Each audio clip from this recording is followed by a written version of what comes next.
ॐ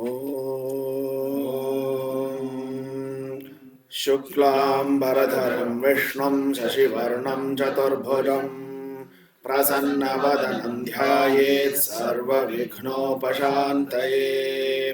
गुरुर्ब्रह्मा गुरुर्विष्णुर्गुरुर्देवो महेश्वरः गुरुः साक्षात् परब्रह्मा तस्मै श्रीगुरवे नमः। So we're doing Lalita Sahasranamam starting from sloka number 163. Okay.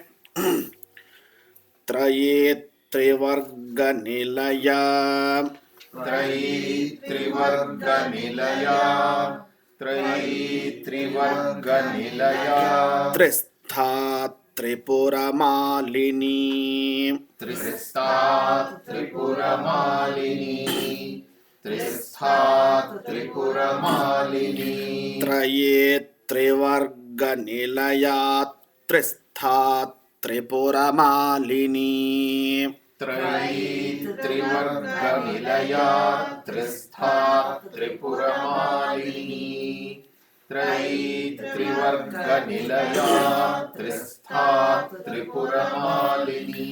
So there is a lot of holding for the it, okay? Trayit, Trivarga Nilayat, Tristhat, Tripura Malini, okay? Niramaya Niralamba, निरामया निरालम्बा निरामया निरालम्बा Swatma Rama Sudha Sritihi, स्वात्मा रामा सुधा श्रुतिः स्वात्मा रामा सुधा श्रुतिः. sorry, Is it Krutihi or Srutihi? Sritihi, Shruti Or it is written as Kruti? no, Sritihi, okay? Sorry? short. Yeah. Always here also when the hasram is coming, again you find it is with the visargam. Huh? Now the only place to hold is in the is for the swatmarama. Okay. Niramaya Niralamba Swatmarama Sudha Sritihi निरामया निरालम्बा स्वात्मा रामा सुधा श्रुतिः निरामया निरालम्बा स्वात्मा रामा सुधा श्रुतिः. Niram sorry. Niramaya Niralamba Swatmarama Sudha Sritihi निरामया निरालम्बा स्वात्मा रामा सुधा श्रुतिः निरामया निरालम्बा स्वात्मा रामा सुधा श्रुतिः. संसार पंक निर्मग्न संसार पंक निर्मग्न संसार पंक निर्मग्न. so it will be sansara, okay. Sansara panka nirmagna संसार पंक निर्मग्न संसार पंक निर्मग्न samudharana pandita समुद्धरण Pandita समुद्धरण Pandita sansara panka nirmagna samudharana pandita संसार पंक निर्मग्न समुद्धरण पंडिता संसार पंक निर्मग्न समुद्धरण Pandita yajna priya yajna kartri यज्ञ प्रिया यज्ञकर्त्री यज्ञ प्रिया यज्ञकर्त्री यजमानस्वरूपिणी यजमानस्वरूपिणी यजमानस्वरूपिणी यज्ञप्रिया यज्ञकर्त्री यजमानस्वरूपिणी यज्ञप्रिया यज्ञकर्त्री यजमानस्वरूपिणी प्रिया यज्ञकर्त्री यजमानस्वरूपिणी. The Ana has to come. Swarupini. You're saying Swarupini is what I'm hearing. Okay. Dharma Dhara Dhanadyaksha. धर्माधाराधनाध्यक्षा. धर्माधाराधनाध्यक्षा. Dhanadhanya Vivardhini. धनधान्यविवर्धिनी. धनधान्यविवर्धिनी. Dharma Dhara Dhanadyaksha. Dhanadhanya Vivardhini. धर्माधाराधनाध्यक्षा. धनधान्यविवर्धिनी. धर्माधाराधनाध्यक्षा. धनधान्यविवर्धिनी. Viprapriya Viprarupa. विप्रप्रिया विप्ररूपा. विप्रप्रिया विप्ररूपा. Vishwabhramanakarini. विश्वभ्रमणकारिणी. विश्वभ्रमणकारिणी. Viprapriya Viprarupa. Vishwabhramanakarini. विप्रप्रिया विप्ररूपा. विश्वभ्रमणकारिणी. विप्रप्रिया विप्ररूपा. विश्वभ्रमणकारिणी. Vishwagrasa Vidrumabha. विश्वग्रासा विद्रुमाभा. विश्वग्रासा विद्रुमाभा. Vaishnavi Vishnurupini. Vaishnavi विष्णुरूपिणी. वैष्णवी विष्णुरूपिणी. Hold the ish, Vishnu. You're hurrying a little bit on the half ish, okay? Vishwagrasa Vidrumabha Vaishnavi Vishnurupini. विश्वग्रासा विद्रुमाभा. Vaishnavi विष्णुरूपिणी. विश्वग्रासा विद्रुमाभा. वैष्णवी विष्णुरूपिणी.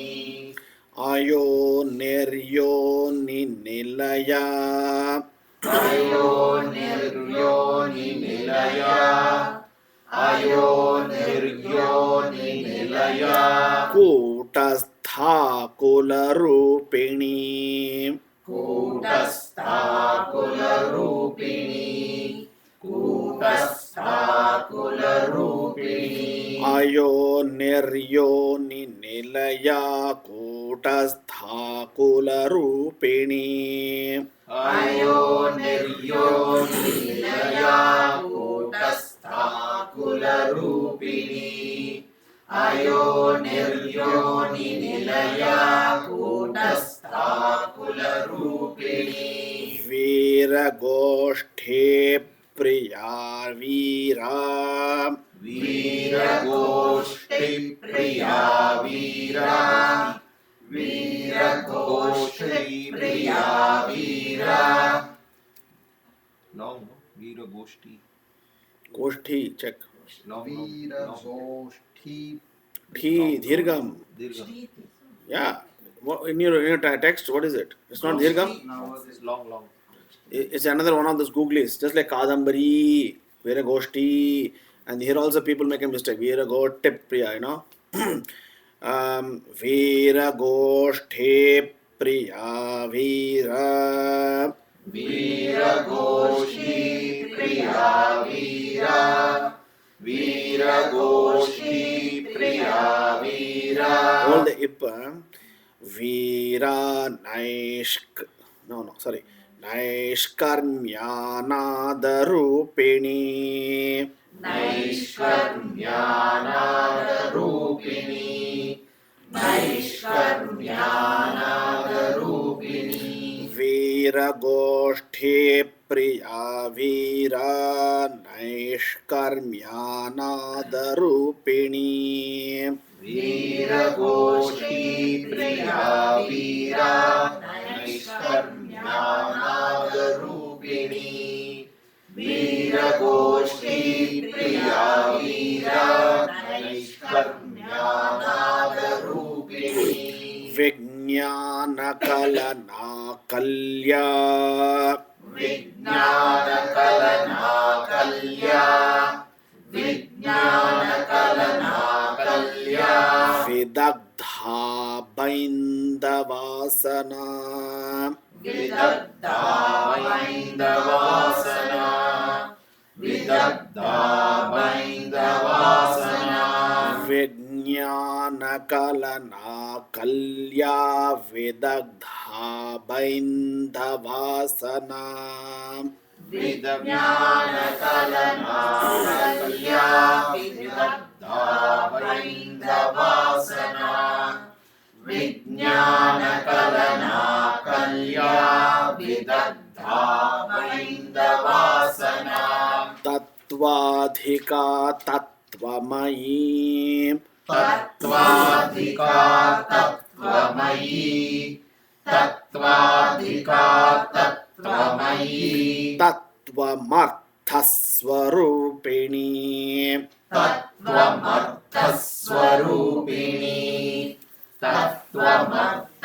तत्त्वमर्थस्वरूपिणी तत्त्वाधिका तत्त्वमयी तत्त्वमर्थस्वरूपिणी तत्त्वाधिका तत्त्वमयी तत्त्वमर्थस्वरूपिणी तत्त्वाधिका तत्त्वमयी तत्त्वमर्थस्वरूपिणी सामगानप्रिया सौम्या सामगानप्रिया सौम्या सामगानप्रिया सौम्या यह सौम्या और सौम्या Soumya. Saumya Soumya. Saumya We have Soumya. Saumya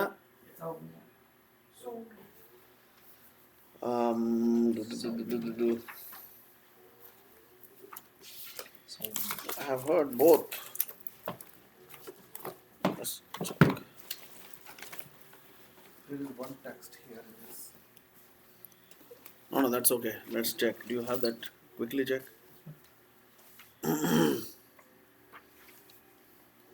I've seen both though.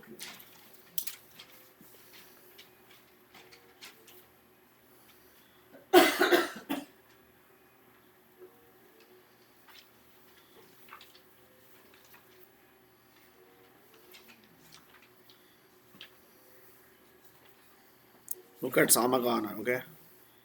168. सामगान Saumya Saumya, right? Yeah. How? Saumya, yeah. Okay. So correct it to Saumya if you don't have Saumya. Okay. Samagana Priya Saumya. सामगानप्रिया Saumya सामगानप्रिया Saumya Sada Shiva Kutumbini. सदा शिवकुटुम्बिनी सदा शिवकुटुम्बिनी Samagana Priya Saumya. Sada Shiva Kutumbini. सामगानप्रिया सौम्या सदा शिवकुटुम्बिनी सामगानप्रिया सौम्या सदा शिवकुटुम्बिनी Savyapasavyamargastha. सव्यापसव्यमार्गस्था सव्यापसव्यमार्गस्था सर्वापद्विनिवारिणी. सर्वापद्विनिवारिणी सर्वापद्विनिवारिणी सव्यापसव्यमार्गस्था सर्वापद्विनिवारिणी. सव्यापसव्यमार्गस्था सर्वापद्विनिवारिणी निवारिणी सव्यापसव्यमार्गस्था सर्वापद्विनिवारिणी स्वस्था स्वभावमधुरा स्वस्था स्वभावमधुरा स्वस्था स्वभावमधुरा धीरा धीरसमर्चिता धीरा धीरसमर्चिता धीरा धीरसमर्चिता स्वस्था स्वभावमधुरा धीरा धीरसमर्चिता स्वस्था स्वभावमधुरा धीरा धीरसमर्चिता स्वस्था स्वभावमधुरा धीरा धीरसमर्चिता चैतन्यार्घ्यसमाराध्य चैतन्यार्घ्यसमाराध्य चैतन्यार्घ्यसमाराध्य चैतन्यकुसुमप्रिया चैतन्यकुसुमप्रिया चैतन्यकुसुमप्रिया चैतन्यार्घ्यसमाराध्य चैतन्यकुसुमप्रिया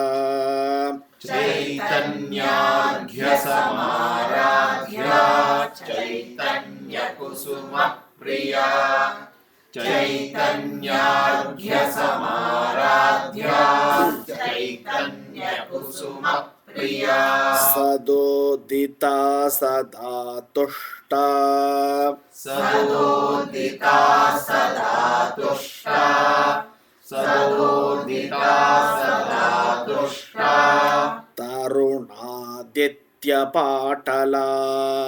तरुणादित्यपाटला तरुणादित्यपाटला सदोदिता सदा तुष्टा तरुणादित्यपाटला सदोदिता सदा तुष्टा तरुणादित्यपाटला सदोदिता सदा तुष्टा तरुणादित्यपाटला.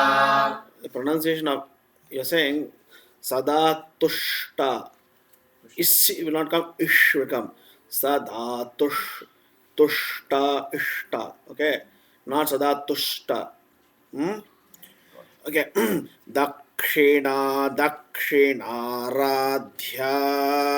दक्षिणा दक्षिणाराध्या दक्षिणा दक्षिणाराध्या तरस्मेरमुखाम्बुजा तरस्मेरमुखाम्बुजा तरस्मेरमुखाम्बुजा दक्षिणा दक्षिणाराध्या तरस्मेरमुखाम्बुजा दक्षिणा दक्षिणाराध्या तरस्मेरमुखाम्बुजा दक्षिणा दक्षिणाराध्या तरस्मेरमुखाम्बुजा. So because ending dirgham, you have to extend. Okay, Kaulini Kaivala. Is it K right? Yeah. Kaulini Kevala Narghya. कौलिनी केवलानर्घ्य कौलिनी केवलानर्घ्य कैवल्यपददायिनी कैवल्यपददायिनी कैवल्यपददायिनी कौलिनी केवलानर्घ्य कैवल्यपददायिनी कौलिनी केवलानर्घ्य कैवल्यपददायिनी कौलिनी केवलानर्घ्य कैवल्यपददायिनी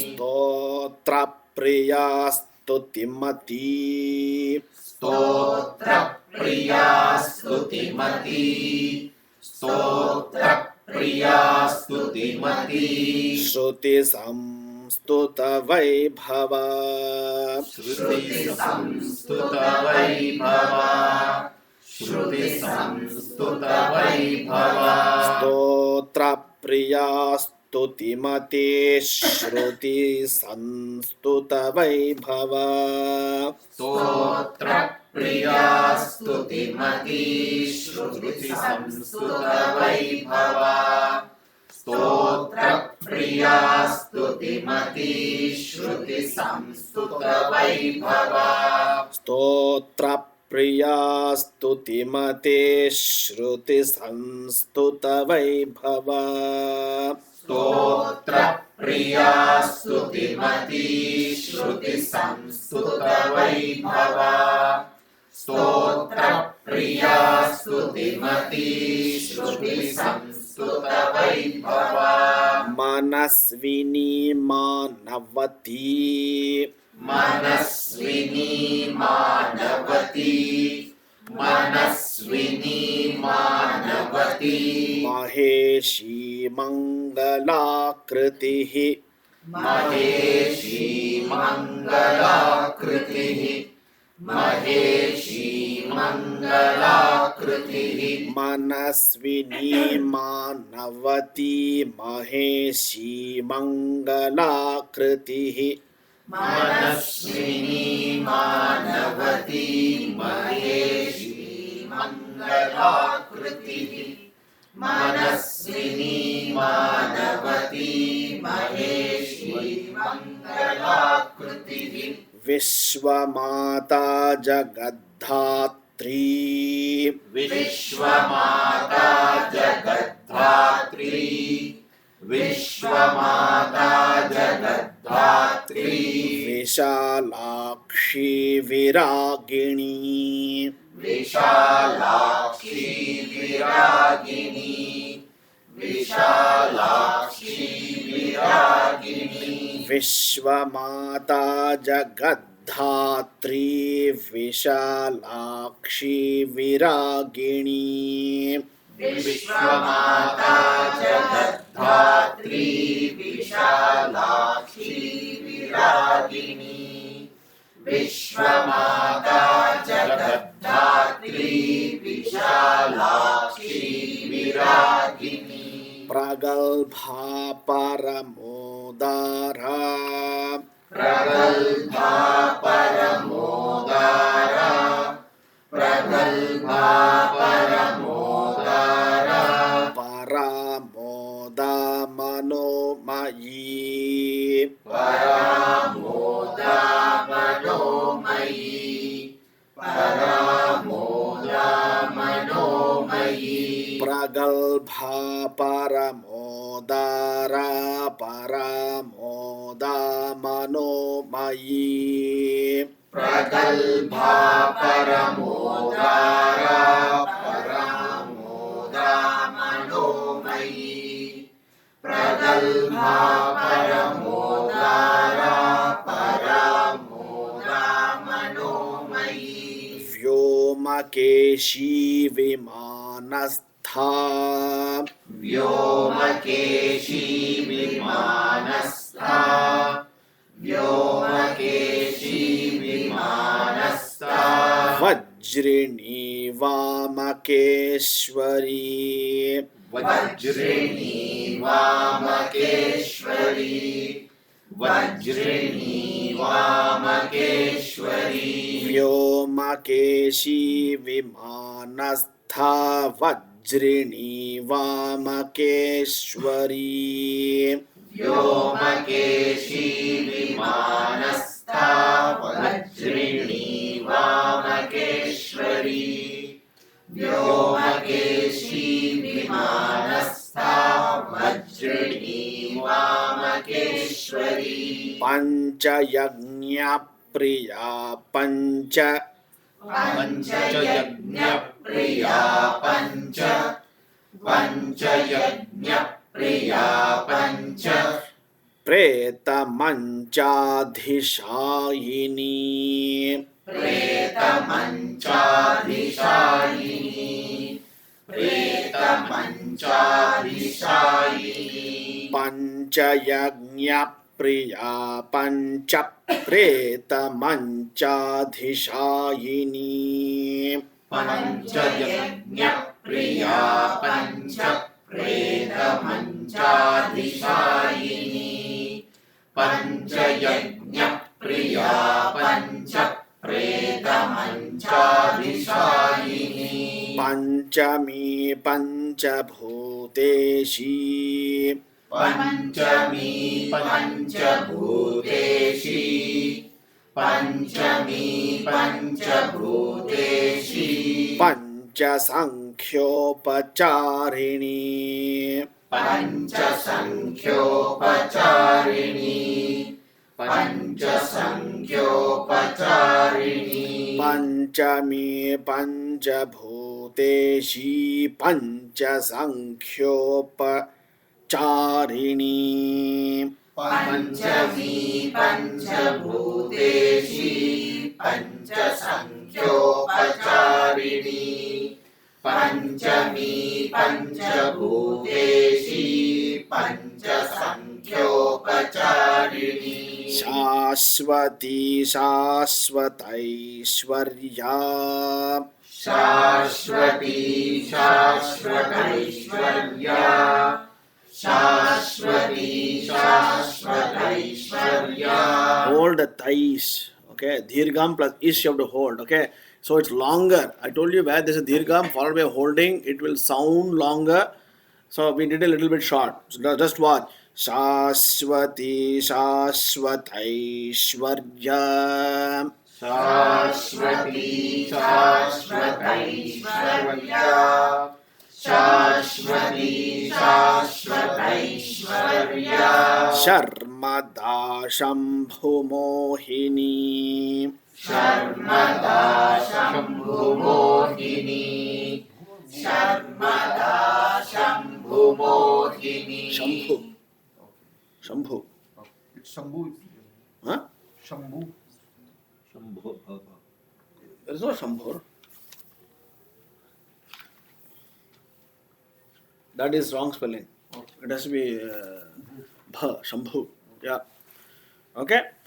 Now, one of the things you have to do as you start chanting more and more, you have to get away from saying that I know this word, I'm able to easily read this word, to just looking at it technically and saying, is there a dhirgam, is there a hasvam, is there a holding, is there, you know what I'm saying?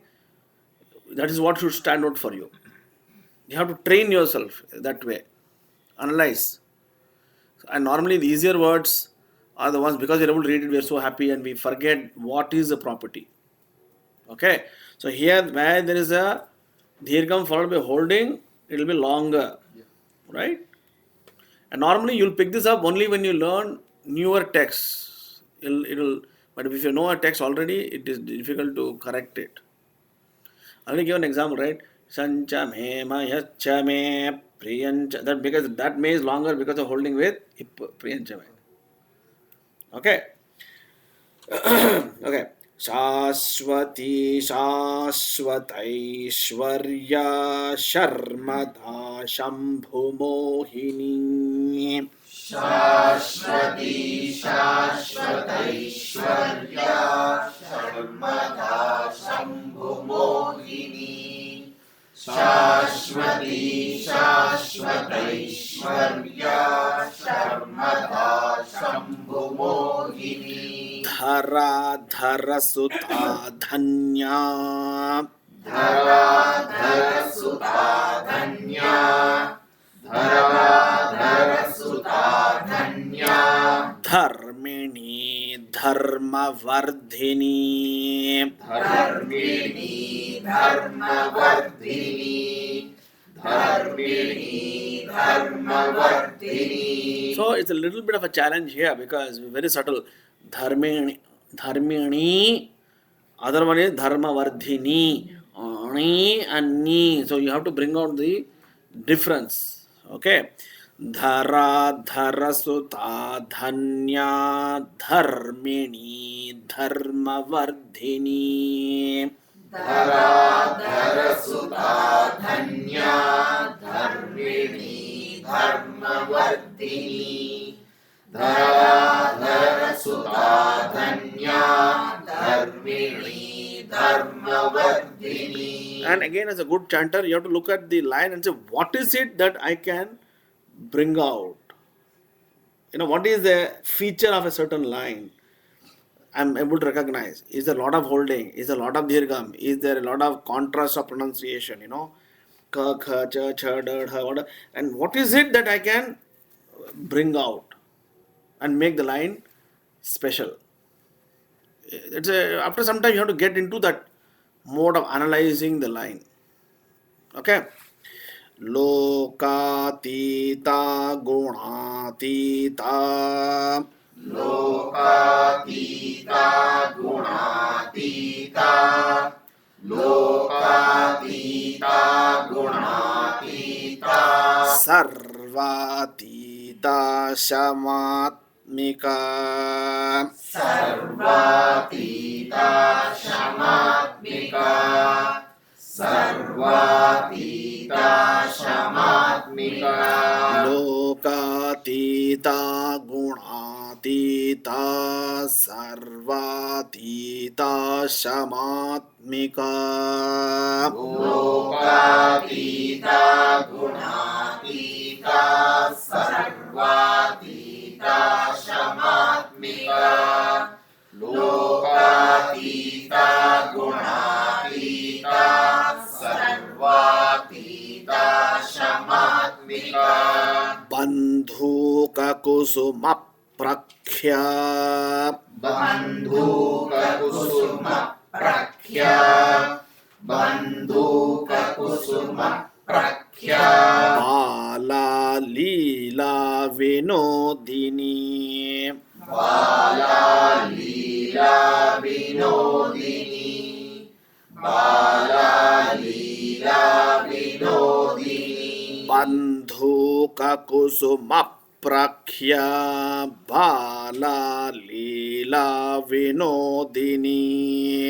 Bandhuka kusuma prakhya. Bala lila vinodini. Bandhuka kusuma prakhya. Bala lila vinodini.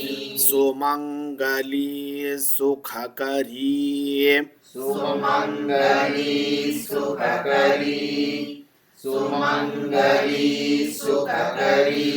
Suveshadhya suvasini. Suveshadhya suvasini. Suveshadhya suvasini. Sumangali sukhakari. Suveshadhya suvasini. Sumangali sukhakari. Suveshadhya suvasini.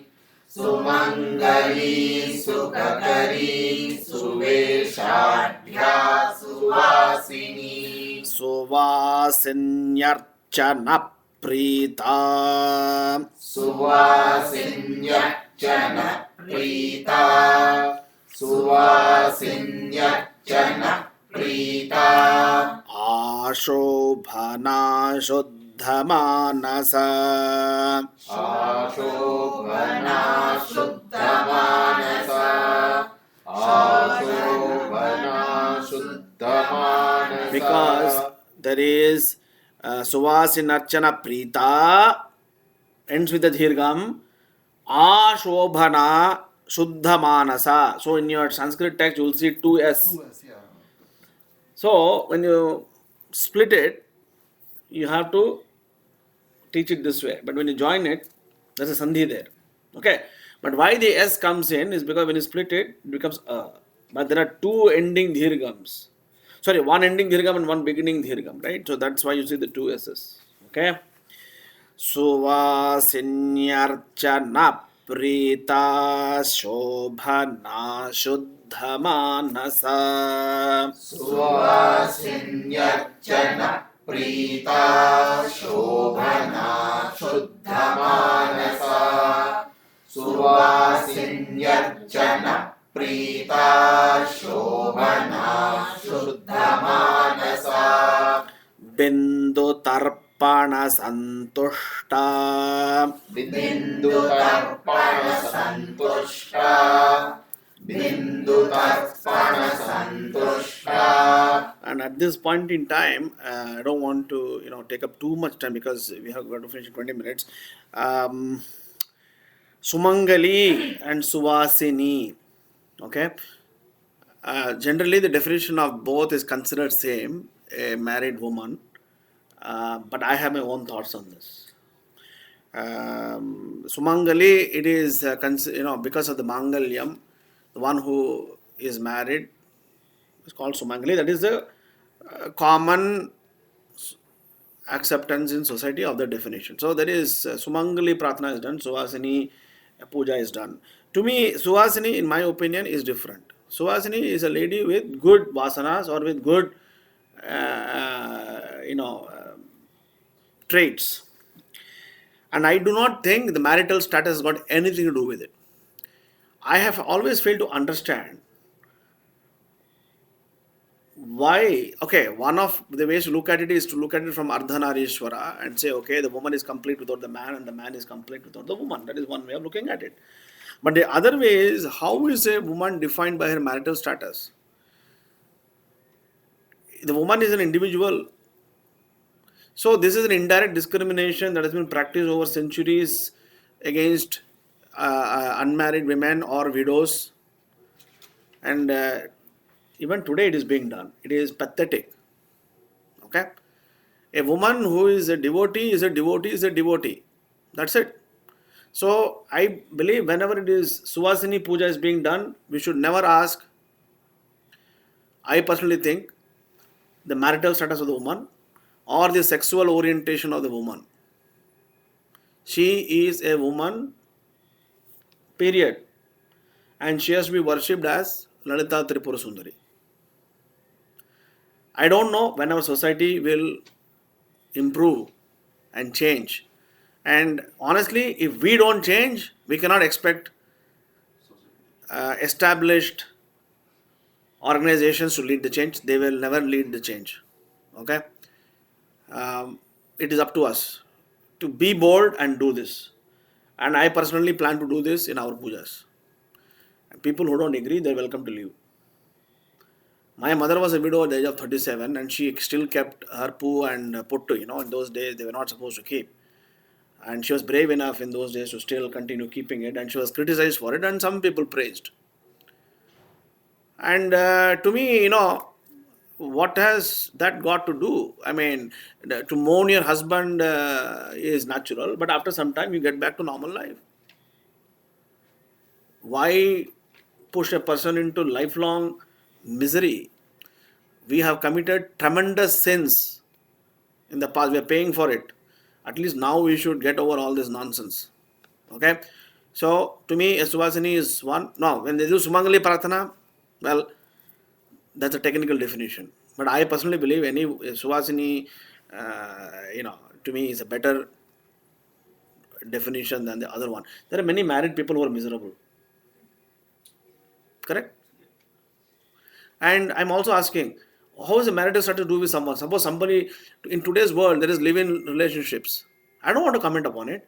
But if woman and man are happy with each other, is it not better than somebody unhappily married and waiting for the children to grow up before the divorce? I know I'm making some very bold, controversial statements, but it is time we talked about this. Okay? So to me, what a woman does, I don't really care. I mean, the spiritual attitude of a person is important. Whatever is their personal life is something else. I never try to tie the two. Okay? So, unfortunately, we have certain, what is it called? Dhacha. कहते हैं ना उसको ढांचा. They have a certain skeleton of a picture that they want to push you in to fit. And all variations are looked down upon. Anyway, I don't want to digress because today's class is short, but I wanted to make that point, and I don't mind going online, okay? Okay, let's go. Did we finish that? Suvasana Archana Prita? Yes. Okay. Bindu Tarpana Santushta, right? Okay. Bindutarpana santushta. बिन्दुतर्पण सन्तुष्टा बिन्दुतर्पण सन्तुष्टा Purvaja Tripurambika. पूर्वजा Tripurambika पूर्वजा Tripurambika Bindutarpana santushta Purvaja Tripurambika. बिन्दुतर्पण सन्तुष्टा पूर्वजा त्रिपुराम्बिका बिन्दुतर्पण सन्तुष्टा पूर्वजा Tripurambika Dashamudra Samaradhya. दशमुद्रा समाराध्या दशमुद्रा समाराध्या Tripura Shrivashankari. Tripura श्रीवशङ्करी Tripura श्रीवशङ्करी Dashamudra Samaradhya Tripura Shrivashankari. दशमुद्रा समाराध्या Tripura श्रीवशङ्करी दशमुद्रा समाराध्या Tripura श्रीवशङ्करी Jnanamudra Jnanagamya. ज्ञानमुद्रा ज्ञानगम्या ज्ञानमुद्रा ज्ञानगम्या Jnanajneyasvarupini. ज्ञानज्ञेयस्वरूपिणी ज्ञानज्ञेयस्वरूपिणी Jnanamudra Jnanagamya Jnanagneyasvarupini. ज्ञानमुद्रा ज्ञानगम्या ज्ञानज्ञेयस्वरूपिणी ज्ञानमुद्रा ज्ञानगम्या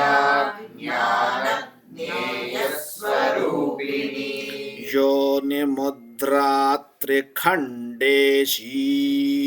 योनिमुद्रा त्रिखण्डेशी योनिमुद्रा त्रिखण्डेशी Trigunamba Trikonaga.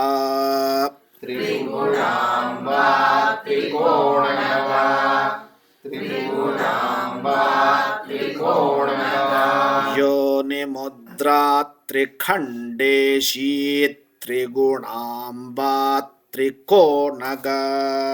योनिमुद्रा त्रिखण्डेशी त्रिगुणाम्बा त्रिकोणवा योनिमुद्रा त्रिखण्डेशी त्रिगुणाम्बा त्रिकोणवा Anaghaadbhuta अनघाद्भुतचारित्रा अनघाद्भुतचारित्रा Anyway, I wanted to share another personal story, but maybe today is not the time. Okay. Vanchitartha Pradayini. वाञ्छितार्थप्रदायिनी वाञ्छितार्थप्रदायिनी Anaghaadbhuta Charitra Vanchitartha Pradayini. अनघाद्भुतचारित्रा वाञ्छितार्थप्रदायिनी अनघाद्भुतचारित्रा वाञ्छितार्थप्रदायिनी Abhyasatishayajnata. अभ्यासातिशयज्ञाता अभ्यासातिशयज्ञाता Shadadhvatita-rupini. षडद्वातीतरूपिणी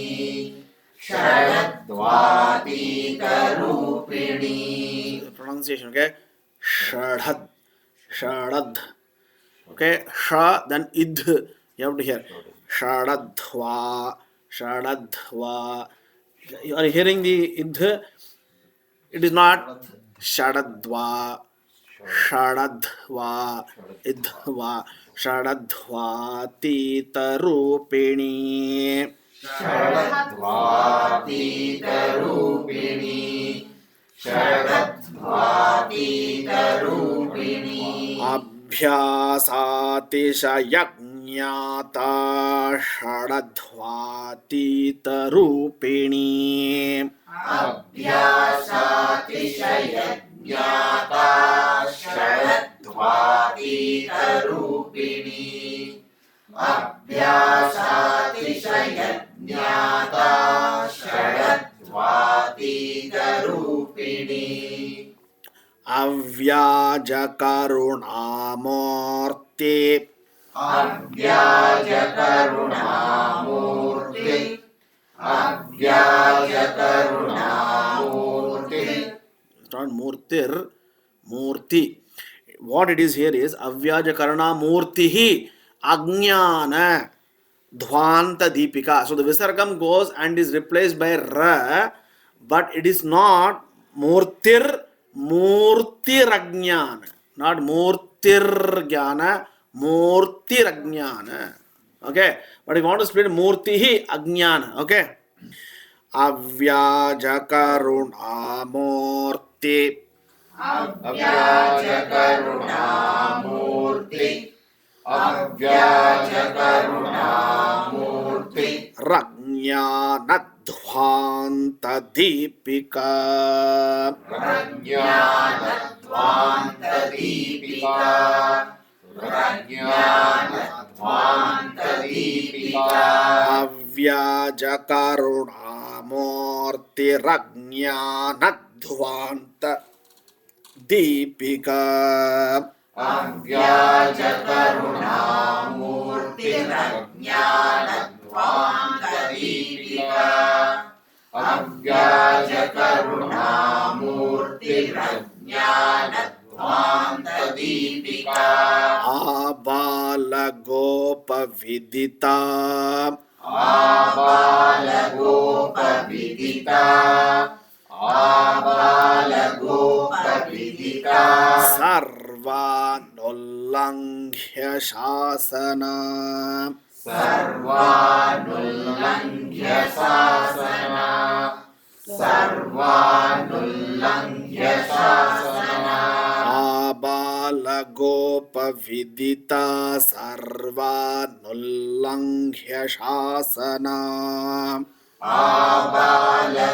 आबालगोपविदिता सर्वानुल्लङ्घ्य शासना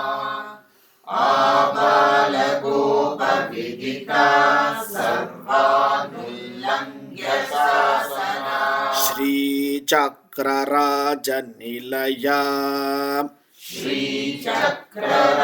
श्रीचक्रराजनिलया श्रीचक्रराजनिलया श्रीमत्त्रिपुरसुन्दरी श्रीमत्त्रिपुरसुन्दरी श्रीमत्त्रिपुरसुन्दरी श्रीचक्रराजनिलया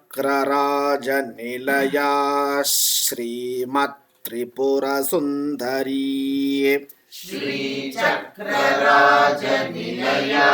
श्रीमत्त्रिपुरसुन्दरी श्रीचक्रराजनिलया श्रीमत्त्रिपुरसुन्दरी श्रीशिवा शिवशक्त्यैक्य श्रीशिवा शिवशक्त्यैक्य श्रीशिवा शिवशक्त्यैक्य रूपिणी Lalithambika रूपिणी Lalithambika रूपिणी Lalithambika श्रीशिवा शिवशक्त्यैक्य रूपिणी Lalithambika श्रीशिवा शिवशक्त्यैक्य रूपिणी Lalithambika Shri शिवा शिवशक्त्यैक्यरूपिणी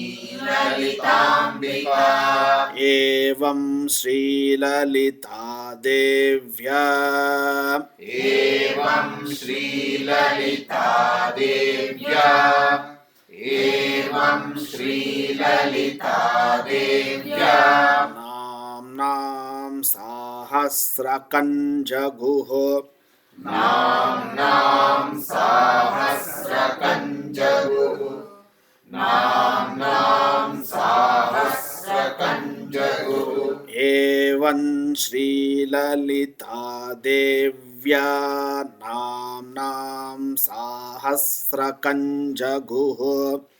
एवं श्रीललिता देव्या नाम्नां सहस्रकञ्जगुः एवं श्रीललिता देव्या नाम्नां सहस्रकञ्जगुः So congratulations, you have completed Lalita Sahasranamam. Now the way to conclude Lalita Sahasranamam, if you have been initiated into any mantra, Bala Tripura Sundari mantra or Panchadashi mantra or Shodashi mantra, you have to do initial Karanyasam and Anganyasam with those mantras. Then do the Dhyanam. And the end of it, you have to do the Hridayanyasam with that mantra, do the Dhyana Slokam again. Okay?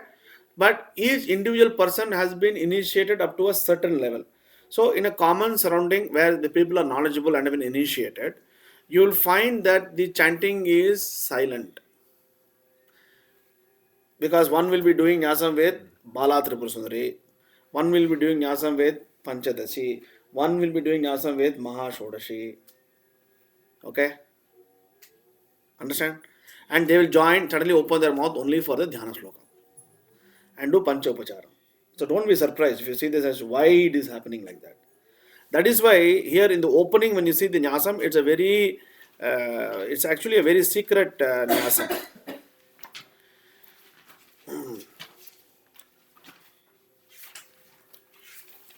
They are actually indicative of a particular mantra. For example, here it says Srimadvag Bhavakoteti Bijam Madhyakoteti Shakti Shakti Koteti Kilakam. Kutam means a bunch. So the first bunch is Srimad Vagbhava bunch, Madhya bunch, and Shakti bunch, right? They all mean a certain mantra. It actually refers to the Panchadashi mantra here. The Panchadashi mantra is made up of 3 groups of mantras. It's actually indirectly referring to the Panchadashi mantra and is not basically saying what it is. Okay, so it is safe to chant like this in public as a group, then everyone can say this. And many people say this without knowing what it is. So, if you have been initiated, then you won't chant like this. You will actually do with the Nyasam. Okay, now one point I want to share when I touched upon Suvasini, okay. I keep on repeating Dasa Maha Vidya, and Sri Vidya is only one of them. Many people don't know this. Many people think Sri Vidya is only one. Not at all. There are 10 ways of worshipping Devi. Okay. They are Kali, Tara, Tripura Sundari, Bhuvaneshwari, Bhairavi, Chinnamasta, Dhumavati, Bagalamukhi, Matangi, Kamala. And Dhumavati is a widow. Okay. Is a widow. So a Devi is also worshipped who is a widow. And I fail to understand those who are in Sri Vidya.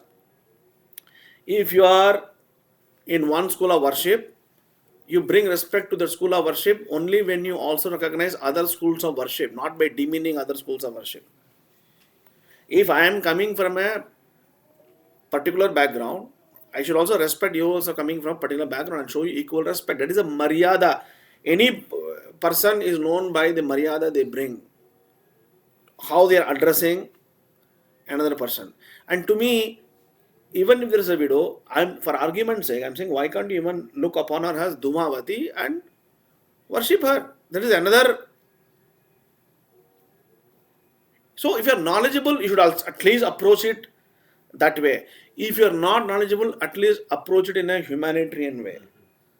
And if you are intellectual, end of the day, Jnana Margam is the highest Margam.